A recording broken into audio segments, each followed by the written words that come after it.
"Oh, James Bond, I was expecting you. And as it's Daniel Craig, by the time that you're... What accent am I slipping into now?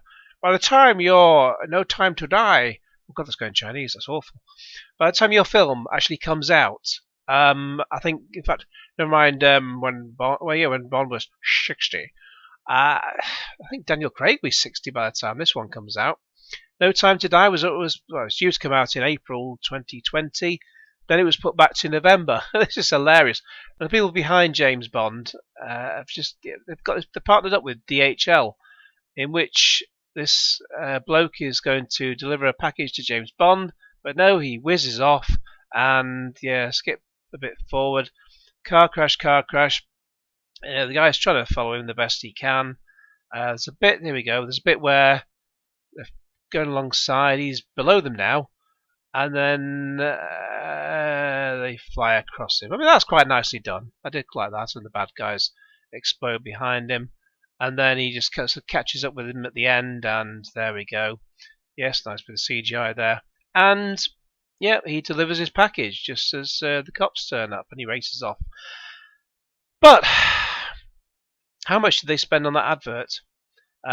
Because it says it's coming out this November, and about less than an hour after that thing had been released, and No Time to Die, 2nd of April. It's been put back to 2nd of April in the UK, and if you sort of click on that, everywhere has it as 2nd of April. For some reason, Australia has it 12th of April. No idea why. USA is the same date, even though when it was November, we had it 12th of November, and they had it on the 20th of November for some reason. Absolutely no idea why. But yeah, and why is it 2 hours 43 minutes? I mean, Tenet was bad enough being 2.5 hours, even though Tenet had a really good plot. It had a reason to be that long. But 2 hours 43 minutes. Come on, we can do a Bond film in 2 hours and then call it quits. Easy. But let's face it, nothing's being released in 2020. And it's because Tenet has sadly been a bit of a flop. Christopher Nolan wanted to be the saviour of summer. And we'll get onto the figures for that in a moment. But Wonder Woman 1984 was due out in June, I think. And then was it July? I don't know, it doesn't really matter anymore. Then it was put back to October the 2nd, which is today as I record this. And now in the UK at least, it's been put back to basically Christmas. 26th of December. But cinemas are not opening. 25th of December in some places, but in the UK we don't have any cinemas open on on Christmas Day rather. So Boxing Day is the day that it opens. So but I mean it's going to get delayed beyond that as well. I can promise you that. You look at June. I mean June and Wonder Woman and Tenet. They're all from Warner Brothers. So, yeah, they know what the score is, Warner Brothers. They're not going to throw a film, take another one, take one for the team. This is supposedly coming out on 18th of December. It won't. When's the US date, supposedly? But, same date. They would want, anyway, you spent a fortune on this film. It certainly looks like it from the trailer. They would want that on the IMAX for a good 2 or 3 weeks at least. And you're not going to release this film on the 18th and then Wonder Woman on the 25th or 26th. It ain't going to happen. And when we look at how much Tenet has cost and taken, it's a budget of that's not the budget. I read the budget was about $200 million. It doesn't seem to have the budget on here at all. Maybe they've left it out for some reason. Am I sort of missing the budget? Can't spell budget. Hey, they've not got the budget on here. Is it on? Let's see. Is it? It's usually on here. But it's usually on Box Office Mojo. $205 million. $205 million estimated. It's always estimated. So, a film needs to gross 2 to 3 times its budget to break even once you take marketing into account. I say Christopher Nolan, I mean, he's an incredible visionary, even if sometimes the screenplays are a bit soap opera like. But it's Yeah, worldwide, it's sadly only taken $284 million, well, 285 almost. And it's, let's see now. Oh, I thought it was going to do it week by week, but never mind. It's not doing the business. Sadly, it's been out over a month, and that's all it's taken. And it's pretty much run its course. But there's nothing else being released in cinemas, so it's just going to stay hogging the IMAX because they've got nothing else to show. Although I did see the 800 in IMAX, the Chinese war film, which was really good. But again, no one went to see that.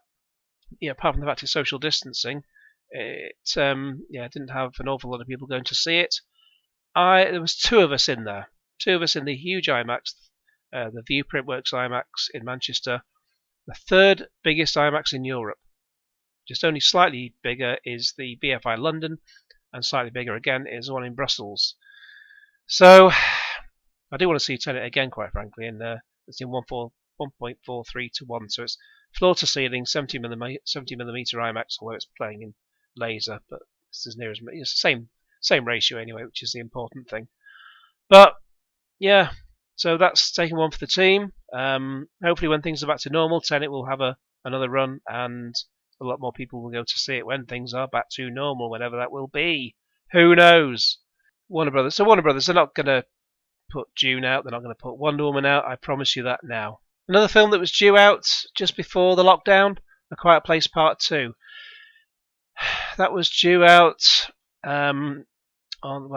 did we see now? There was the 13th of March, which is the Friday, and then the 20th of March was a Friday. So it was due out on the Wednesday before. Even on the 13th of March, there were adverts everywhere for it saying it was coming out on the 18th. Then we kind of knew what was coming down in the UK, and obviously the makers of this film knew what was coming down. And our country locked down late because we have a bumbling fool for in charge. And so this got just wiped off the slate altogether, and now it's been put back to April 23rd of April 2021. I mean, that'll probably change as well because James Bond has come out. Well, it says the second at the moment, but everything's up for grabs at the moment. And then we have Fast and Furious 9 as well, which was due out 2 hours 25 minutes. It doesn't need to be that long. Another silly long film. I really enjoyed number 8 anyway. But the Fast and Furious 9, it was due out in May, I think, May 2020. Obviously, that was a no-go. And so that's been put back to 2021 now. April 2nd, 2021. Well, that ain't going to happen. They'll want the IMAX as well. Obviously, No Time to Die would dominate the IMAX if that's going to be in there in April. You will not have the two films competing against each other, certainly not on the same day. So you can forget about that as well. So it's sorry to bring you all this bad news, but DHL, like every delivery company, they just can't get it on time. Always happens. So and we're back to this DHL. It's like every delivery company, it gets delayed. It's not going to happen. November's not happened. It's not going to be April either. None of this. This is not going to be all finished by April. I promise you that now. Anyway, you might not like the news, but in the meantime, please like this video, share it with your friends, and subscribe if you haven't already. Click on the little bell for all the notifications, and cue Genesis.